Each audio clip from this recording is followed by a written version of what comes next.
evening, everybody. Thank you for being here. You are joining the Dirty South Speaker Series presented by Bank of America. Thank you, everyone, for joining us this evening. My name is Izzy Fuqua. I'm the Adult Programs Coordinator for the VMFA.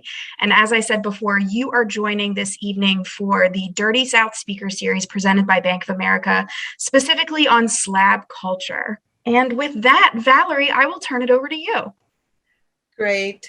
Thank you, Izzy. For those who are attending with the hope of seeing Fiend, Richard Jones, unfortunately, we found and learned that he was ill. And so unfortunately, COVID-19. So we had hoped that he was recuperating and had recuperated enough to join us, but that simply is not the case. So I do want to just speak that into the world, and also to speak into the world healing for him.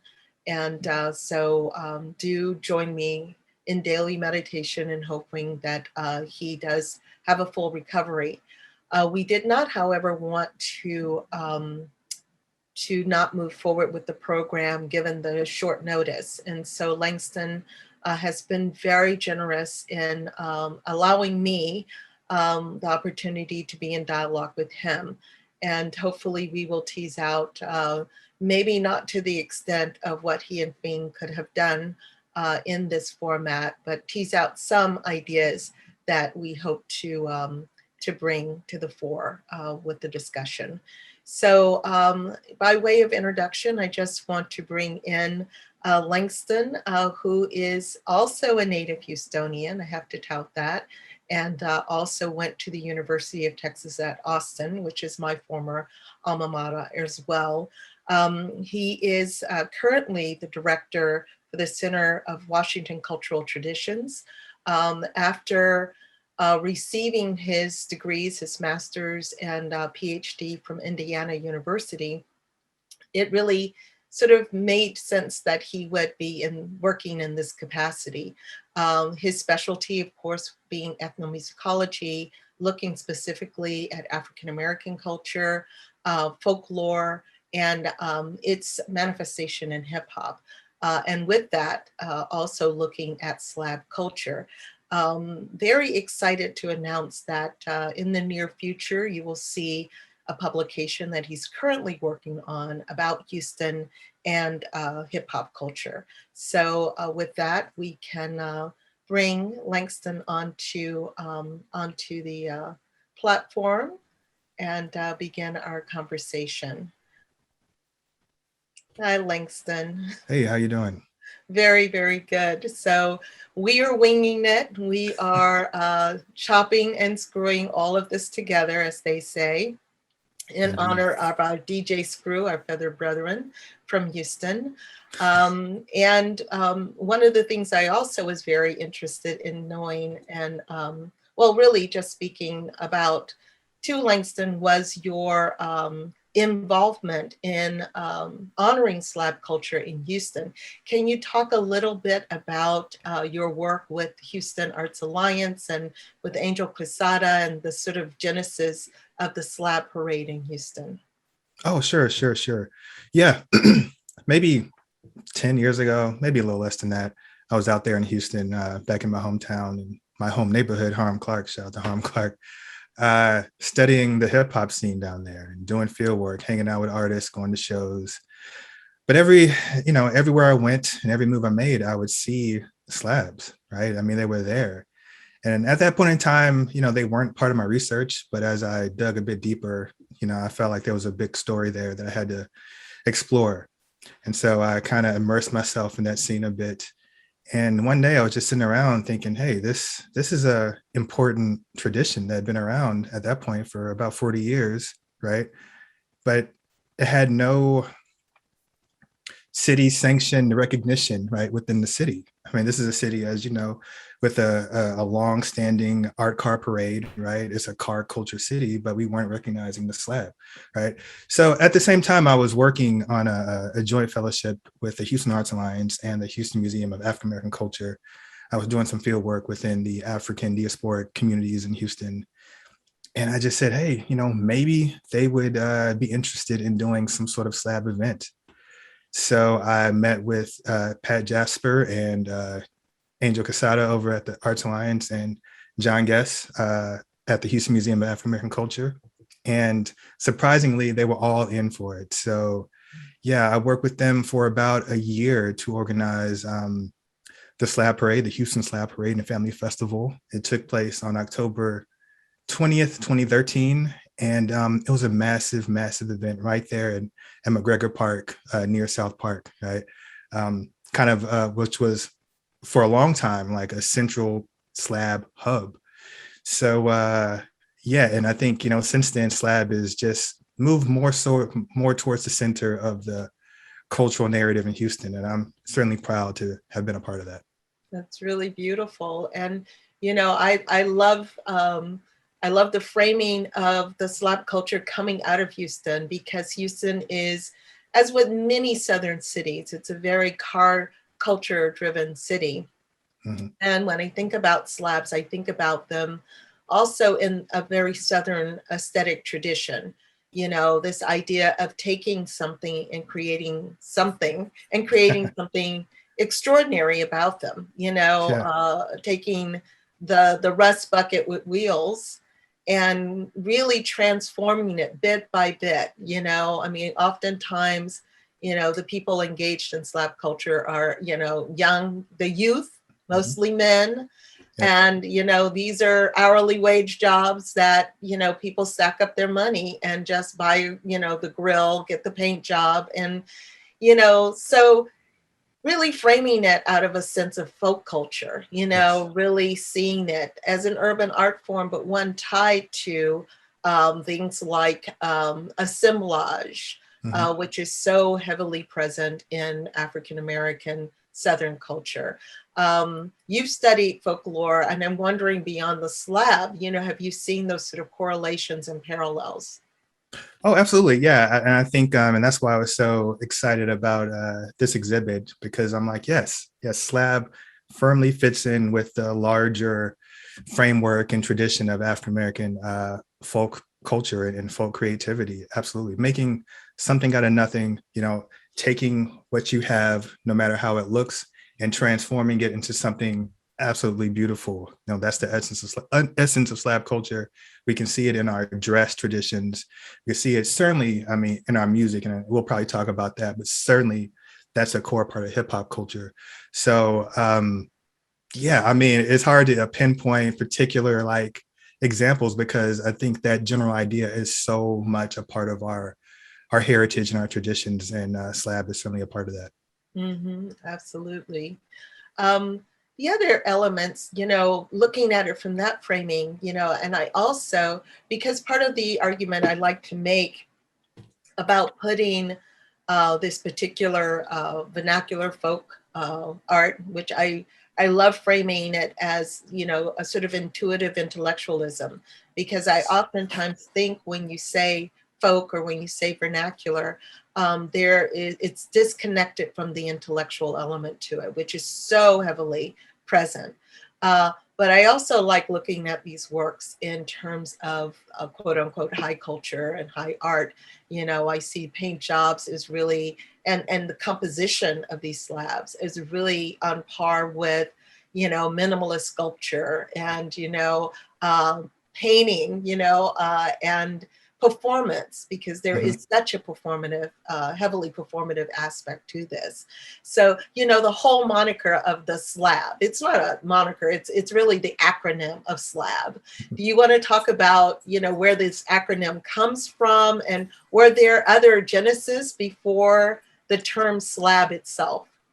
Yeah, absolutely. That's a complicated term there. And its genesis and developments rooted in oral history, which is, sometimes a bit fallible. But, the term SLAB, the acronym came around later. So SLAB literally refers to the slabs that make up our street. There's the concrete slabs of the street. And from what I understand, early in the tradition, right, when, after a car had been, out of commission for months to a year getting turned into a slab, people would say when it's ready, hey, I'm about to hit the slab. I'm about to bring my car out and it's ready to be driven throughout the community. So that's where, from what I understand, that term came from. Some people also say that, all the modifications make the car sit a bit lower to the ground, so lower to the slabs of the concrete. So that's an idea too. But slow, loud, and banging, I think, that's the acronym that's risen to the top, and I think it so perfectly describes slab culture. These slabs are driven slow, driven in accordance with Houston's humidity and also the screw music that's a part of the culture. Loud, the music, and banging, again, the music. It's the perfect acronym, and it's really come to represent the culture really well. Well, I love that. I also love this sort of more of a sort of almost like a protest too. There's an element, there's a kind of social dimension that I feel that should be discussed, which is this refusal of being relegated to the margins, a refusal of not being seen, of being made invisible. That, because you can't help, even if the slab is sitting next to your car, the sound system alone will permeate your space. Right. Yeah, no, that's so true. And I think it's that's so much a part of hip hop culture too, right? Just kind of inscribing your identity on the general environment and making your presence felt no matter how marginalized you are. I mean, that's what graffiti is, right? It's, my identity on, the surface of our neighborhoods. And that's what SLAB is too, right? It's, it was cultivated amongst a community of especially young men, who were pushed to the margins of society, had to deal with all kinds of oppression, still do, right? But, out of that, right, they're creating these beautiful, art pieces, right, that you're going to have to interact with, right? You're going to have to feel when that slab is coming down the street or hitting the freeway. You're going to look at it, you're going to hear it. And if you get too close to it, you might get a little nervous, you know what I'm saying, because of the swingers. So, it's so much about, I think communicating your identity, putting your mark on the world in a very, I think, too, community-driven, self-sufficient, self-defining way. And it's a beautiful art form, and it's also political in that sense too. So let's interject the music element to it, because as I said, you're also an ethnomusicologist, and talk about this sort of collision. Is it a collision, or maybe it's just a seamless outgrowth, of especially coming out of Houston, screw culture. Mm-hmm. So do you want to talk about the slab in relation to screw culture? We could just talk about screw culture. Oh yeah. No, it was the perfect collision of two traditions that were, kind of birthed at once, right?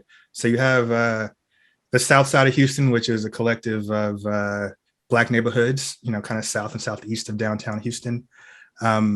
That's the area where slab kind of first emerged. And right alongside it, maybe 5 years after kind of slab form, you got this slow, muddy, bass heavy hip hop sound called screw that was emerging too. And the collision there was multiple reasons for that, right? But I think the general, since they were both developed within the streets of Houston, I mean, it was just the perfect match for each other, right? The slow sounds of the screw, right, kind of acted as a pace setter for slabs as they were driven through the street, right? And it's also true that, a lot of the big time slab writers out there were literally paying rap artists to go and freestyle on DJ Screw tapes about their cars and about themselves, right? And some of those same slab writers eventually joined the Screwed Up Clique, the group of MCs who coalesced around DJ Screw, right? So the collision was organic and kind of perfect, right? Like they were perfectly matched for each other. And I think slab and screw have become the two of the dominant symbols, right? And icons of Black Houston, at least within the last 20 years. Mm. I was not aware, like a bard, like people were really paying other Yeah, individuals to create rhymes and lyrics and raps about their particular car. absolutely. Absolutely. Yeah, because that's what this is about. It was, Slab emerged in the streets, and these were street dudes who were trying to, celebrate themselves, increase their respect in the hood, and also showcase their artistry because it is an art. And so Slab, was a way to do that. And this music was a way to do that too. And then eventually they both kind of interacted with each other and intersected. So yeah. That's pretty amazing. Now, if Bean were here, Yeah. Oh man, yeah. I mean, Bean has just emerged as such a, I mean, for me personally, such a strong, such a strong, well, a friend. And Yeah. I mean that in the sincerest terms. So I'm very Yeah. concerned that he's not feeling well. But Yeah. that energy that he brings into it. And I love that slab culture also. I mean, because being from Louisiana, being Yes. from New Orleans, now living in Baton Rouge, I love that slab culture also sort of found this sort of like Jess Grew, if we're going to talk about, literature, Yeah. Ishmael Reed's, Mumbo Jumbo, that Yeah. it literally just catches on fire and spreads across, even though there are certain pockets that exist everywhere. Mm-hmm. But really bringing in Fiend and his moment in slab culture and, how that all comes together. Yeah, yeah. And yeah, I hope I hope he feels better soon because I was really excited to talk to him.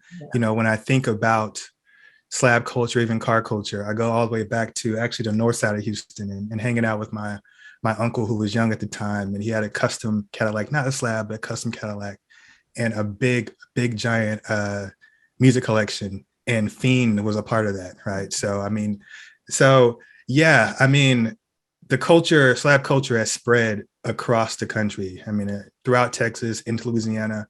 And I mean, I think, yeah, Fiend's comments would have been super useful here because Louisiana and Houston, they're like twin areas, right? They're like sister like regions. I mean, so much of what we do in Houston is connected with Louisiana. I have roots in Louisiana, right? Yeah. So it was only natural that the culture was spread there and they were innovated. It spread to Alabama, where I think a lot of that work on Fiend Slab was done. Shout out to all them dudes out there. Right. So yeah, it's become, it's rooted in Houston, but certainly become a Southern thing. And that's beautiful. Mm-hmm, mm-hmm. I know you had images. Did you want to share some of the images so we could kind of talk through some of those as well? Oh, sure. Let's see. For those who have not been able to see the exhibition, I know some of Fiend's, we commissioned Fiend to actually create our slab. And so, but to see some examples of slabs, because they've also evolved over time too. Yeah, let's see. Here we go. These are actually donks that's a separate car culture that emerged in the southeastern part of the United States, especially in Florida. Yeah, that was the question I had too, is how car culture, as it spreads across the United States, the southern United States, how it develops different visual dialects, so to speak. Oh, yeah. So absolutely. You have, in Miami, Florida, into Georgia, you have donk culture. And these donks are similar to slabs, same kind of body style, but they are super colorful. Many of them are lifted off the ground, and they feature like large, giant 20 to 30 inch rims. And donk, what is donk? D-O-N-K? D-O-N-K. I'm not sure where the term comes from, but yeah, D-O-N-K. Okay. You also have out there in the Southeast, especially in Georgia, you have two Chevy-based traditions. You have the box Chevys, and that's kind of because they're boxy. And also you have the bubble Chevys because they're kind of rounded, right? So yeah, there's multiple car cultures in the South, in the dirty South, as we say. But of course, we're here to talk about slabs. And these are some images that I took down in Houston. This one is actually from the Slab Parade that we produced several years ago. And there is a preponderance, I would say, on the Cadillac. Oh yeah, yeah. That's the prime. That's the premier make. Yeah, for sure. Cadillac. That's number one. Yeah, here's some. This is in the South Side. I think in I forgot what neighborhood that is, but this was a slab car show that I went to. This was a green line, and of course slab, and this isn't something we may talk about, but slab is also about community, right? And so there's this concept called lines, and these are like informal car clubs, primarily consisting of cars that either come from the same neighborhood or like share the same color. And you know, at events like this one, they position themselves as a unit, and they kind of like try to show community strength. Now, because we have the OG style in the museum, can you point out the swangers? Yeah. Let's see. How would I? I guess it's the far left one is most visible, I think. Yeah, the swangers is actually. I have a picture of swangers too. Okay, Let me show you that. Let me show you that. Of course, this is Fiend's incredibly beautiful slab. Yeah, I mean, I love the classic look, the gold. I mean, it's gorgeous. It's gorgeous. Swangers. Yeah, so the swangers, rims, swangers refer to. They're also called elbows, and they refer to two types of rims that the Krager Wheel Company produced for Cadillac models in the early 80s. It's that specific, right? And so there's two types of swangers. There's the 83s and the 84s. The 83s, which are on the left in the kind of burgundy car, 30 spoke chrome rim. They originally were produced for Cadillac Eldorado models, I think between 1979 and 1983. That was the last year, hence the name 83s.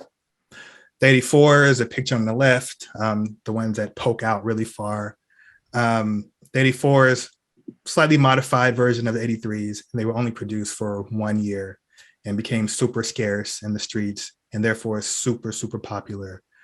But I will say, like the original swingers were only produced for a short period of time, about 5 years in the 1980s. But since the year 2000, a company called Texan Wire Wheels has mass produced those swingers and helped open the culture up to so many different types of folks. So, yeah. And so, you know, I see these as, you know, I see these larger elbows. I mean, one of the conversations I had very early on in the series was with, oh goodness, my brain is not working today. Mark Neal and Anthony Penn and Eric Nielsen. Yep. And Mark Anthony Neal, excuse me, and Eric Nielsen. And you know, one of the things we sort of talked about toward the very end was how music has evolved and how car culture has kind of been a parallel in that evolution. How these, it went from these very, in the sort of late 1980s, mid 1990s, without these large elbows, and suddenly elbows sort of expand as the rap music becomes more and more aggressive, I feel. But I mean, I don't know if that's, if that was sort of an accurate kind of evolution of how these, this culture has a sort of visual parallel to it. I never thought of that. That could be true. Yeah, I mean, I certainly think you know, car cultures like slab and even the other ones have certainly grown and developed and innovated alongside the music. I mean, you can really witness the development of these car cultures by listening, right, to the music. I mean, it documents it, right? There was a moment in the maybe early 2000s where the spinning rims, right, were the big things all over the South, right?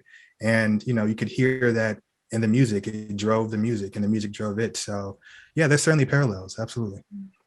Now, I know you had you were showing the sort of visual elements of the cars. So did you want to go back and sort of? Oh, sure. Let's go back. This is another SLAB line. This is from the SLAB parade that we did, a red line. So someone asked, or I'm sorry, I'm just jumping in. Someone asked if the green line was in some direct response to the red line. Is it sort of like, I mean, is it that kind of call and response going on, or these are just done arbitrarily, or do you find that there are these sort of cliques that sort of visually battle one another? Yeah, yes and no. I mean, there's certainly for a long time, like red and blue were the two dominant SLAB colors in Houston. And, for a long time, red was associated with the South Side and blue was associated with the North Side, right? I was thinking Crips and Bloods, but they didn't make it all the way down to Texas. Well, they did, but it has nothing to do with the SLAB culture. But yeah. So I'm not sure where the colors came from, but yeah, it was red and blue, and it kind of reflected. There was some tension there, right? It was rooted in the car culture, and you could kind of separate the two sides of towns, into these two separate kind of car scenes, right? But since then, those tensions have dissipated, and it's really about there's healthy competition, right, within the SLAB community. And these colors, mostly emerge out of either neighborhood traditions or just a group of people getting together and determining that they want, to select this color, right, for their car club or their SLAB line. So yeah, it's a mix of competition and just, community identity. Mm-hmm.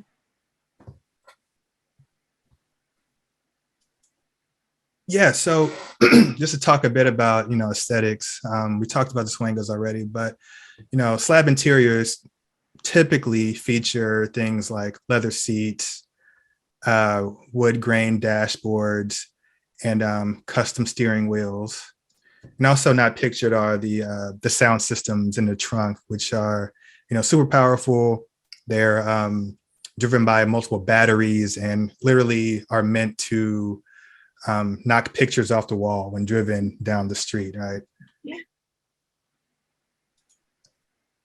On the front end of the SLAB, you have two common components. You have the grille and the woman. The grille, of course, is your typical grille that would come with American luxury cars. It's common for SLAB riders to, take one grille type from another automaker and put it on a Cadillac. I mean, they play around so much. And the woman refers to the goddess hood ornament pictured here.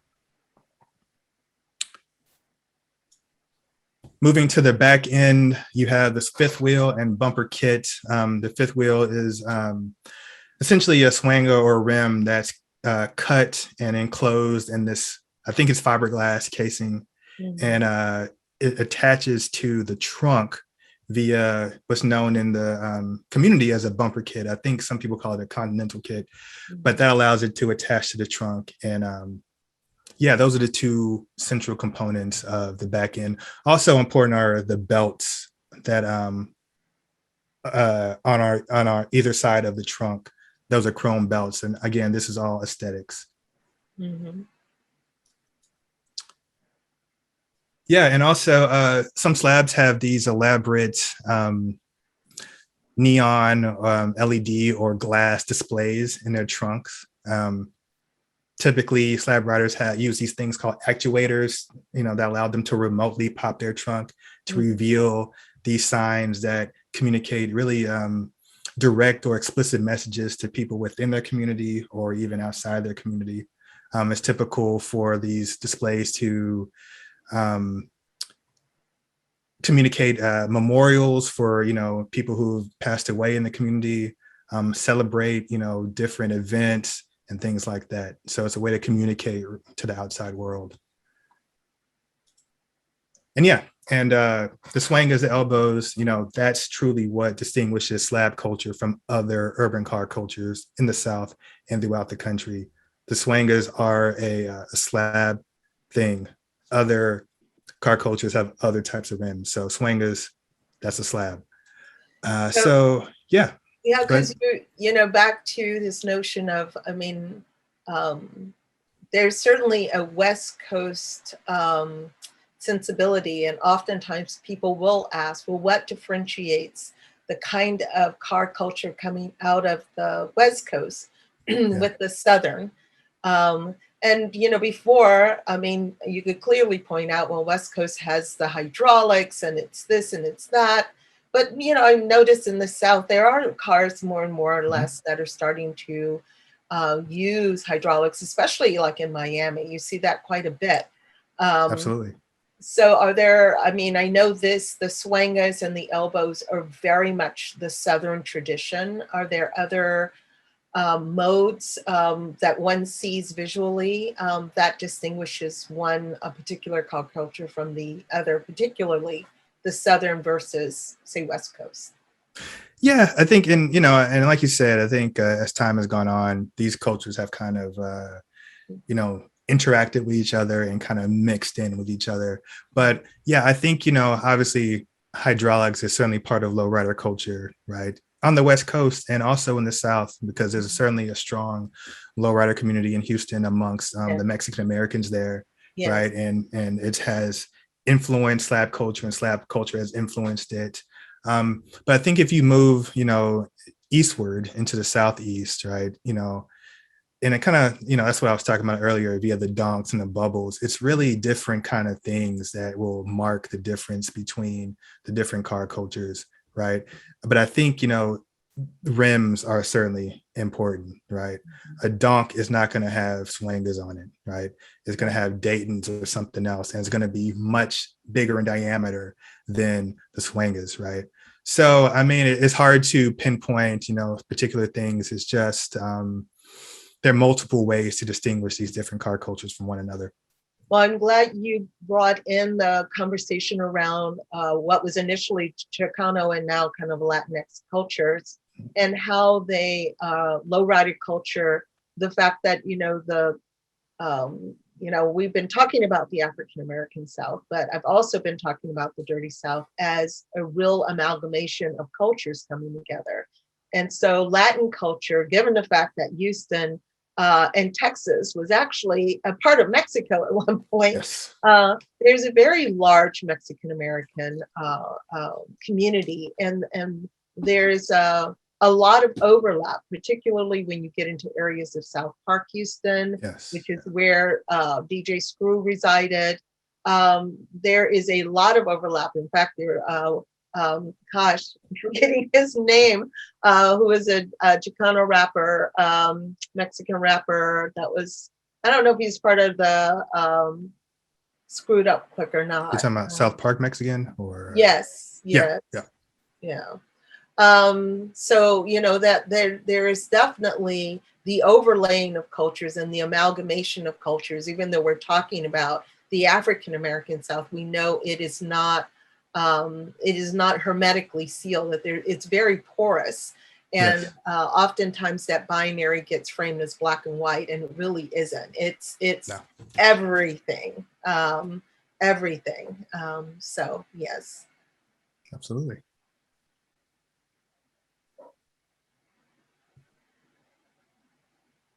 So I know someone asked about culture out of North Carolina. I don't know specifically the car culture in North Carolina.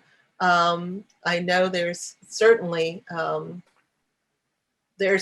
car culture across the whole South of the United States, given the fact that it is truly car culture. There's really not pedestrian culture. If it is, it's planned, very much so planned.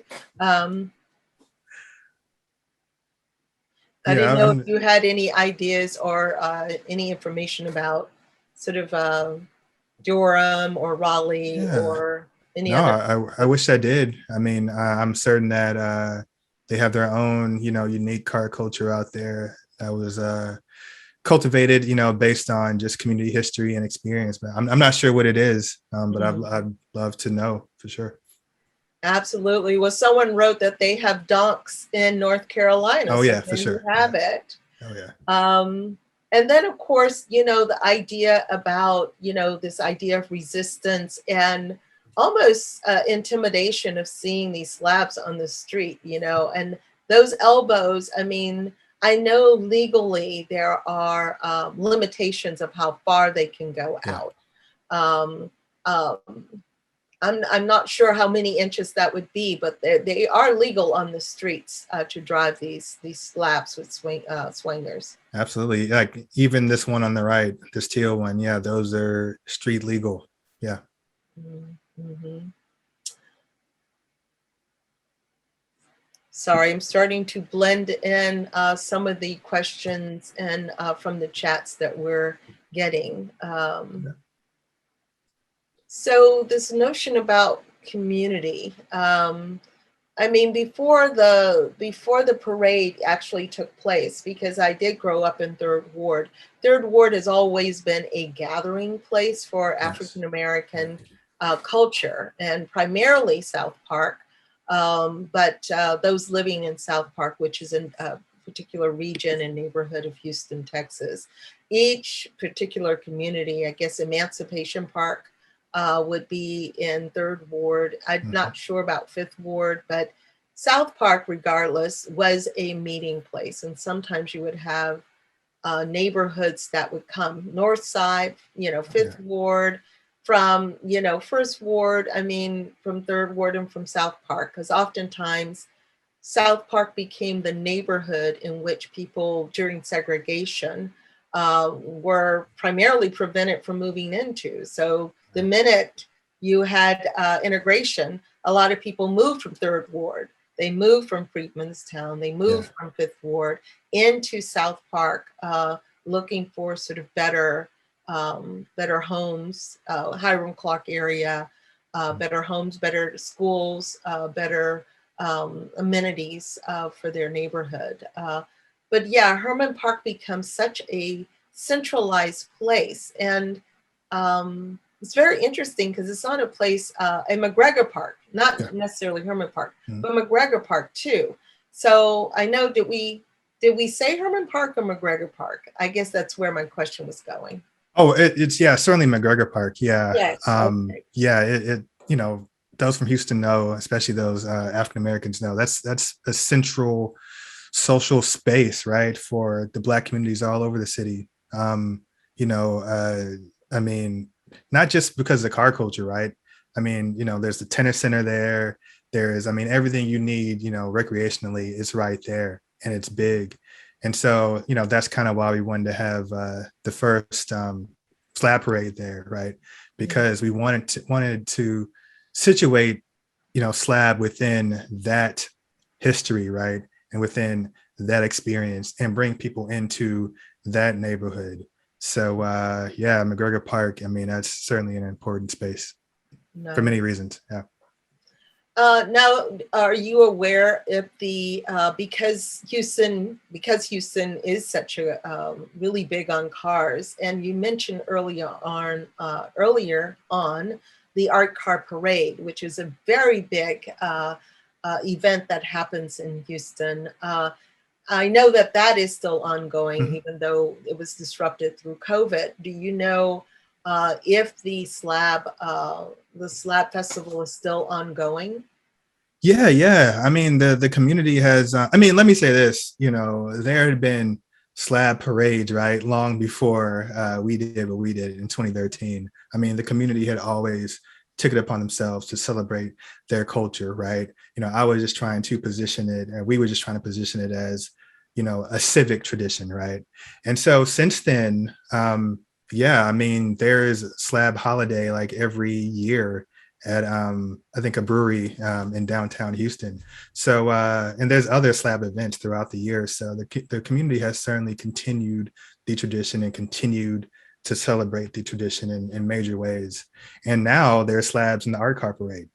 Right. So again, that's what I'm saying. Like, we see the tradition and culture moving more towards the center of Houston cultural narrative without losing its integrity at all, I think. Well, as with anything, once it feels as if it's being codified, there is an element that resists. So there's also this sort of clandestine meeting, gathering spaces as well. And those are, I haven't been to one, so let me just start by qualifying my commentary, or even framing my question. What about these sort of clandestine meeting places? And really, again, is this sort of the evolution? Are we seeing a splintering of one particular tradition that gets framed and codified in one way, and again, a sense of refusal to be sort of categorized or codified? Ergo, there's this sort of other element that develops. No, that's a great question. I'm not sure. I mean, I think the culture continues to be driven by these clandestine, right, meetups and events, right, and that insular community, right, that continues to be the center point of SLAB culture. But I get the sense that the community, by and large, welcomes the new attention, right, that they've been getting over the years. I mean, this is a tradition of celebration and of really presenting your identity in big ways. And I think, with all the new events and the media that's come down, and even, exhibits like this, I mean, this is what people want, in part because and they've been able to continue to control and own the tradition. There's no way to remove SLAB from the working class Black communities that has come from. I mean, so I think it's at least to this point, right, been a really good experience for folk. Nice. So, there was a question about the music, because we touched upon it when we talked about screw music. And, had I been thinking, I would have probably said, let's upload a couple of musical samples for people to really listen to. Are there other, clearly screw music was designed, almost like it was designed for SLAB culture. Are there other genres of music that you feel dovetail nicely, or is sort of evolving, or just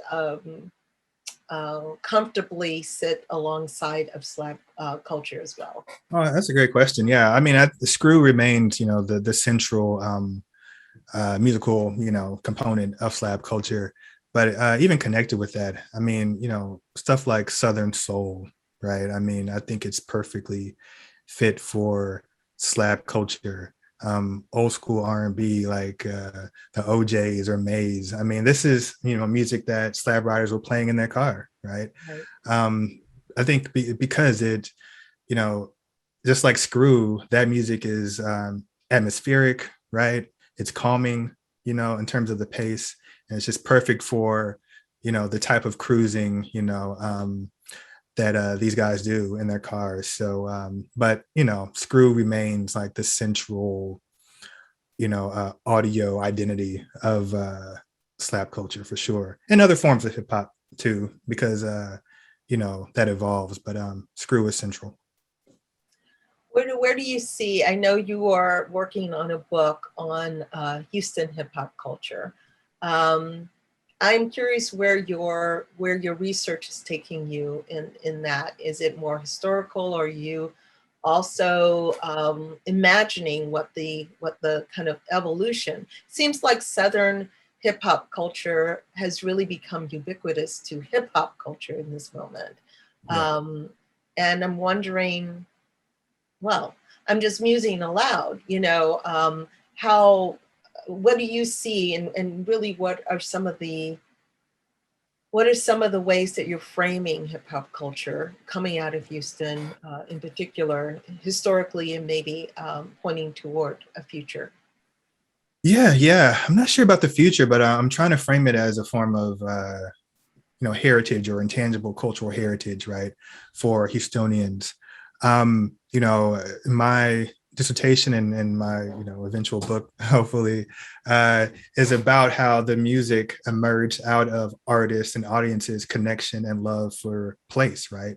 I looked at how these attachments to the city and their neighborhoods and streets and apartment buildings kind of manifested itself in the musical output, and in part why Houstonians, considering how quickly pop culture moves, considering how quickly hip hop culture moves, people still holding on to Screw, right?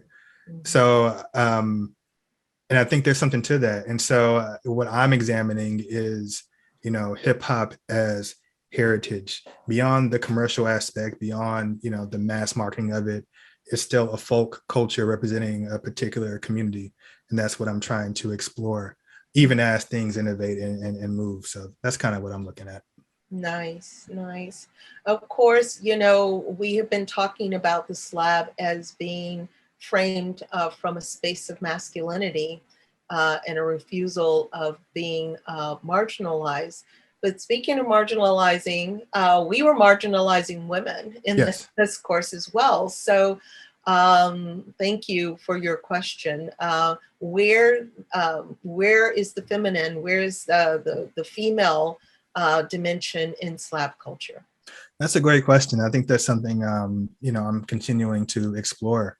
When I was out there doing field work, it was 95% men out there, but as I've continued to, examine the culture and study and connect with SLAB writers, I'm seeing increasing non-male participation, right? I've seen, women and others, at these SLAB events and having their own cars and doing and as such, but I think, just like hip hop, SLAB is, dominantly male, and, there's certainly a, could I say maybe sexist part of it, and that's been, kind of limited, the participation of people that aren't men. So, but I think that's something that needs to be dealt with. And that's something I'm exploring. Wish I had a better answer for you, but it's just something I'm continuing to look at as I, continue to write and study the tradition. Mm. And another question that came up, which I thought was also interesting too, as individuals grow older, have you seen, SLAB culture, as you said, is about 40 years old. Yeah. Is there a tradition of legacies, of handing down a SLAB from father to son and from father to daughter? Do those things exist in your research? Have you found that? Oh, absolutely. Yeah. It's complicated because I also have noticed that most SLAB writers don't keep their cars that long. But I certainly seen, sons, right, build SLABs with their fathers, or, who are, or being inspired by their fathers, even grandfathers now, right, to build SLABs. I've seen, whole families right out there like riding in SLABs. I've seen baby SLABs being constructed, right? Little, So the culture is certainly being passed down, and I think it's the younger folks who are continuing to innovate the tradition, right? That's where the long wheels came from. That's where the multiple rims inside the car come from, right? So the tradition is certainly being passed down from generation to generation. That's why it still exists. And what about the people who produce these SLABs? What about the artisans themselves and that whole industry and really kind of a guild, if you will?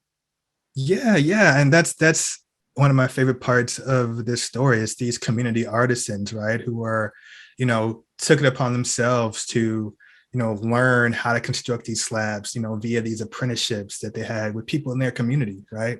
This is true for Houston. I was able to, a few years ago, go out there to Huntsville, Alabama, and spend time with the folks who helped, Fiend build his slab, right? Right. And so it's just been amazing to see, you know, these community artisans and their incredible work, and that they learn from just watching other people do their thing, right? They didn't go to school to learn how to build slabs, right?